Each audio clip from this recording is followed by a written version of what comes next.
சிலரிடத்தில் கொள்கை உறுதி நன்ற முறையில் இருக்கும், பண்பாடு இருக்காது. சிலர் நல்ல பண்பாடு உள்ளவர்களாக இருப்பார்கள், கொள்கை உறுதி என்ன செய்யாது, இருக்காது.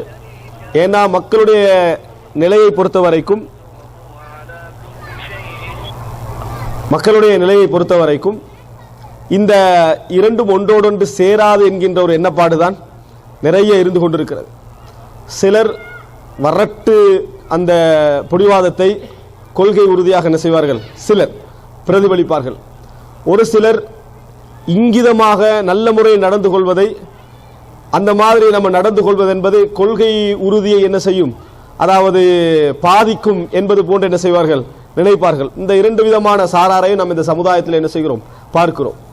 எனவே இந்த நேரத்தில் நான் அந்த விஷயத்தை தொடுவதோடு இன்னும் ஒரு சில விஷயங்களையும் சேர்த்து உங்களுக்கு மத்தியிலே சொல்லலாம் என்று நினைக்கிறேன். அதில் முதலாவது அம்சம், அன்புள்ள சகோதரர்களே, நாம் மார்க்கத்தில் உறுதியாக நிலைத்திருக்க வேண்டும் என்றால், இதில் மிக முக்கியமான பகுதி அதுதான். மார்க்கத்தில் உறுதியாக நிலைத்திருக்க வேண்டும் என்று சொன்னால், அதுவும் இன்றைய சூழ்நிலையில் மார்க்கத்தில் மிகவும் உறுதியாக நிலைத்திருக்க வேண்டும் என்றால், அதற்கு முதலாவது அம்சம் என்ன தெரியுமா? அல்லாஹ் ரப்புல் ஆலமீன் மார்க்கத்தை கேட்பதற்கான அந்த நிஅமத்தை எங்களுக்கு தர வேண்டும். இதுதான் முதல் அம்சம். அல்லாஹ் தஆலா குர்ஆனிலே சொல்லி காட்டுகிறான், வலவ் அலிமல்லாஹு ஃபீஹிம் கைரன் லஅஸ்மஅஹும். அல்லாஹ் தஆலா அவர்களிலே கைர் இருக்கிறது என்று இறைவன் அறிந்தால் அவர்களை கேட்க செய்திருப்பான். இப்போ முதலாவது அல்லாஹ் தஆலா சொல்லக்கூடிய ஒரு அம்சம், யாருக்கு அல்லாஹ் தஆலா கைரை நாடுகிறானோ அவர்களுக்கு முதலாவது கொடுக்கக்கூடிய கிஃப்ட், அருள் என்ன தெரியுமா? காதால் ஒரு விஷயத்தை கேட்க செய்தல். வலவ் அலிமல்லாஹு ஃபீஹிம் கைரன் லஅஸ்மஅஹும். அல்லாஹ் தஆலா அவர்களை கைரை கண்டிருந்தால் கேட்க செய்திருப்பான். உங்களுக்கு தெரியும், சவுதி அரேபியாவிலே நாங்கள் இருக்கிற நேரத்தில் மார்க்கத்தை படிப்பதற்கான வாய்ப்பு அப்படி திறந்து தரப்பட்டிருக்கிறது.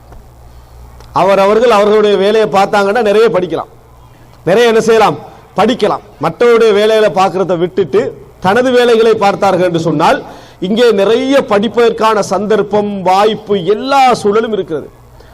இருந்தும் கொஞ்சம் பேரை தான் அல்லாஹ் தஆலா மார்க்க விஷயத்தை கேட்பதற்கே என்ன செய்யறான், செலக்ட் பண்றான். இப்ப இங்கே வந்திருக்கக்கூடிய சகோதரர்களில் கூட பலர் என்ன செய்திருப்பார்கள், இங்க போவோமா வேண்டாமா அப்படின்ற யோசனையில என்ன செஞ்சிருப்பீங்க, வந்திருப்பீங்க. சரி முடிவெடுத்துட்டோம், இங்கேயே போவோம் அப்படியும் என்ன செஞ்சிருப்போம், நம்ம வந்திருப்போம். இந்த மாதிரி இருக்கிற நேரத்தில் புரிந்து கொள்ள வேண்டும் என்ன தெரியுமா, அல்லாஹ் தஆலா அப்படி கொண்டு வந்து சேர்ப்பதற்கு முதலாவது எங்களுக்கு கைரை அல்லாஹ் தஆலா நாட வேண்டும்.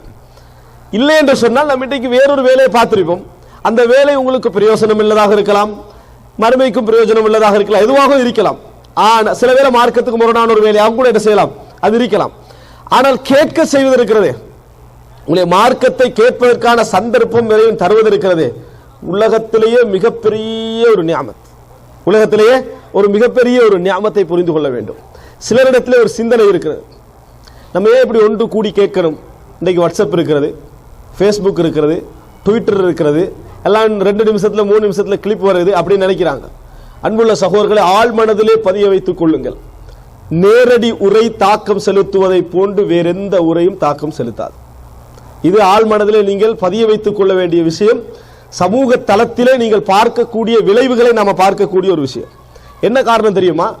நீங்கள் பொதுவாக மார்க்க உரைகளை இந்த மாதிரி மீடியாக்கள் ஊடாக கேட்கிற அது கேட்பது கைர், அதனால நலவு இருக்கிறது, அதுல நல்ல பலன் இருக்கிறது, சந்தேகமே கிடையாது. ஆனால் அந்த மாதிரி நீங்கள் கேட்கக்கூடிய நேரத்தில் எத்தனை கிளிப்பை கேட்கிற நேரத்தில் அந்த முரூருல் கிராம் மாதிரி போய்கிறோம், சங்கையான நடை. எப்படி 100 கிளிப், இப்ப எல்லாருக்கும் 2 நிமிஷம் கிளிப்னு சொன்னாங்கல்ல, 1 hour இப்ப மக்கள் கேட்கறாங்கல்ல, எல்லாம் 2 நிமிஷம் கிளிப் தான் இப்ப என்ன செய்யறாங்க, கேட்கறாங்க. 2 நிமிஷம் கிளிப்பா 1 hour போடுறாங்க. இப்ப எப்படி மொத்தம் எத்தனை, ஒரு குரூப்புக்கு எத்தனை வந்து சேருது, 100 கிளிப் வந்து சேருது, எல்லாம் 2 நிமிடம் தான். ஆனா மொத்தம் எத்தனை, 100. அதனால இப்ப எல்லாரும் ஒரு முடிவு எடுத்துக்கிறாங்க, ஃபார்வர்ட் பண்றது, அடுத்தவனுக்கு அனுப்பி விடுறது, நம்ம பாக்குறது இல்ல. இன்னைக்கு நீங்க ஒரு கிளிப் வந்தது, என்ன கிளிப்னு அவர்கிட்ட கேட்டுத்தான் இவர் தெரிய வேண்டிய நிலைமை என்ன செய்கிறது இருக்கிறதே தவிர யாரும் பார்க்கக்கூடியவர்களா இருக்கிறாங்களா இல்ல. அடுத்து பார்க்கிற நேரத்தில் நீங்க இங்க இருந்தீங்கன்னு சொன்னால் ஒரு பிள்ளைகளுடைய சத்தம் கூட உங்களுக்கு டிஸ்டர்பா தெரியும். அங்க இருந்தீங்கன்னு சொன்னா எதுவுமே உங்களுக்கு டிஸ்டர்பா தெரியாது. எது டிஸ்டர்பா தெரியும் தெரியுமா? இந்த கிளிப் தான். அதை ஓபன் பண்ணி போட்டு மற்ற வேலையை பார்த்துட்டு வந்து என்ன செய்வோம், நாங்கள் அதை பார்ப்போம். எனவே மீடியாக்கள் ரீதியாக கிடைக்கக்கூடிய விஷயங்கள்ல பிரயோஜனம் இருந்தாலும் இது போன்று நம்ம கேட்கக்கூடிய விஷயத்தில் ஏற்படக்கூடிய தாக்கம் இருக்கிறது. காரணம் என்ன தெரியுமா? இதுல நீங்க ஒரு முயற்சி எடுக்கிறீங்க. ஒரு நேரத்தை இதுக்காக நீங்க ஒதுக்குறீங்க. இதுல ஒரு கஷ்டப்பட்டு குடும்ப ரீதியான சில ஏற்பாடுகள் செய்து உங்களுக்கு வர வேண்டி இருக்கும். இந்த முயற்சிக்கெல்லாம் இறைவன் என்ன செய்யுது, பெரிய ஒரு கூலி இருக்கிறது. அது போன்று இது போன்ற மஜ்லிஸ் இருக்குது, இந்த மாதிரி மஜ்லிஸ், இந்த மஜ்லிஸுக்கென ஒரு அருள் இருக்குது. அல்லாஹ்விடத்தில் இந்த மஜ்லிஸுக்கென ஒரு அருள் இருக்கிறது. அல்லாஹ் தஆலா இது போன்ற மஜ்லிஸுக்கு அல்லாஹ் தஆலா என்ன செய்வான், ரஹ்மத் செய்வான். இன்ஷா அல்லாஹ் இதுவும் ஒரு பரக்கத்தான ஒரு மஜ்லிஸாக இருக்க வேண்டும். எனவே அன்புள்ள சகோதரர்களே, முதலாவது நீங்கள் புரிந்து கொள்ளுங்கள், மார்க்கத்தில் ஒரு மனிதன் உறுதியாக இருக்க வேண்டும் என்ப பகுதியில் மிக முக்கியமான அத்தியாவசியமான விஷயம் என்ன தெரியுமா? உறுதி என்று சொல்லிவிட்டதனாலோ அல்லது கொஞ்சம் அப்படி ஹாஷா பேசுறதுனால ஒருத்தர் என்ன செஞ்சிட மாட்டாரு, மிகவும் அப்படி உறுதியானவர் அப்படின்னு என்ன செஞ்சிட மாட்டார், ஆகிட மாட்டார். அறிவு அவரத்தில் என்ன செய்யணும், கூடுதலாக வரணும். அறிவு வர வேண்டும் என்றால் அதற்கு முதலாவது இறைவனுடைய தௌஃபீக் இருக்கணும். இது போன்ற விஷயங்களை கேட்பதற்கு இறைவன் சந்தர்ப்பம் தரணும். அன்புள்ள சகோதரர்களே, இந்த சவுதி அரேபியாவிலே கூட வாய்ப்புகள் எல்லாம் ஏற்பட்டும் கூட இது போன்ற உரைகளை ஒரு டைம் வேஸ்டாக நினைக்கக்கூடிய எத்தனையோ மக்கள் எங்களோடு இருக்கிறார்களா இல்லையா? இருக்கிறார்கள்.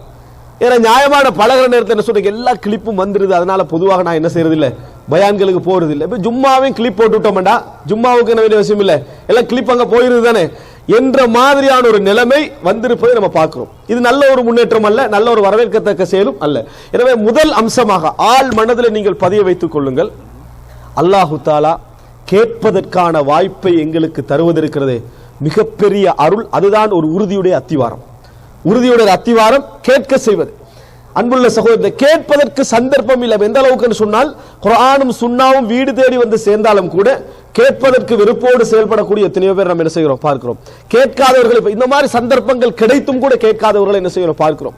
சில நேரங்களில் இது எங்களுக்கு ஒரு சந்தோஷமாக இருக்கும் என்பதற்காக மட்டும் சேரக்கூடிய எண்ணத்தோடும் இருக்கக்கூடியவர்கள் நம்ம என்ன செய்கிறோம், பார்க்கிறோம். இல்லை, இந்த மாதிரியான மார்க்க சந்தர்ப்பங்கள், மார்க்க ஒன்று கூடல் விஷயங்களை பொறுத்த வரைக்கும் அன்புள்ள சகோதரர்களே, நாம் இந்த வாழ்க்கையை வீணாக கழிக்கவில்லை என்பதற்கு ஒரு சாட்சியாக இருக்கக்கூடிய நிகழ்ச்சிகள் தான் இது போன்ற அம்சம். எனவே கேட்பதற்கான சந்தர்ப்பம் எங்களுக்கு அதிகமாக வர வேண்டும். அதுதான் அந்த வசனத்தை நல்ல முறையில் சிந்திச்சு பாருங்க. வலவ் அலிமல்லாஹு ஃபீஹிம் கைரன் லஅஸ்மஅஹும். அல்லாஹ் தஆலா அவர்களுக்கு கைரை அறிந்திருந்தால் அவர்களை முதலாவது கேட்க செய்திருப்பான். முதலாவது என்ன செய்திருப்பான், கேட்க செய்திருப்பான் என்று அல்லாஹ் தஆலா சொல்றான். அதனால தான் அல்லதீன யஸ்தமிஊனல் கௌல, அவர்கள் என்ன செய்வார்கள், முதலாவது செவிமடுப்பார்கள். அவர்கள் என்ன செய்வார்கள், முதலாவது செவிமடுப்பார்கள் என்று அல்லாஹ் தஆலா சொல்லி காட்டுகிறான். முதலாவது செவிமடுக்கக்கூடிய கேட்கக்கூடிய தன்மை வரணும். கேட்கக்கூடிய தன்மை எந்த நிலையில் சொல்லப்பட்டாலும் அது என்ன அப்படின்னு கேட்கக்கூடிய அந்த தன்மை எங்களிடத்தில் வருவதற்கிறதே மிகப்பெரிய உறுதியை எங்களுக்கு உண்டாகும். கேட்டல் இது ஆழ்மன நான் திருப்பி திருப்பி ஏன் சொல்கிறேன் தெரியுமா? நிறைய பேர் அறிவை தேடுவதை ஒரு பகுதியிலும் இறைவனது தௌஃபீக், இறைவனுடைய அருளை இன்னொரு பகுதியிலும் வச்சுக்கிறாங்க. இது ரெண்டும் சேராம கிடைக்கிற எந்த அறிவிலையும் பரக்கத் இருக்காது. இது ரெண்டும் சேராமல் கிடைக்கக்கூடிய எந்த அறிவிலும் பரக்கத் நிச்சயமாக இருக்காது.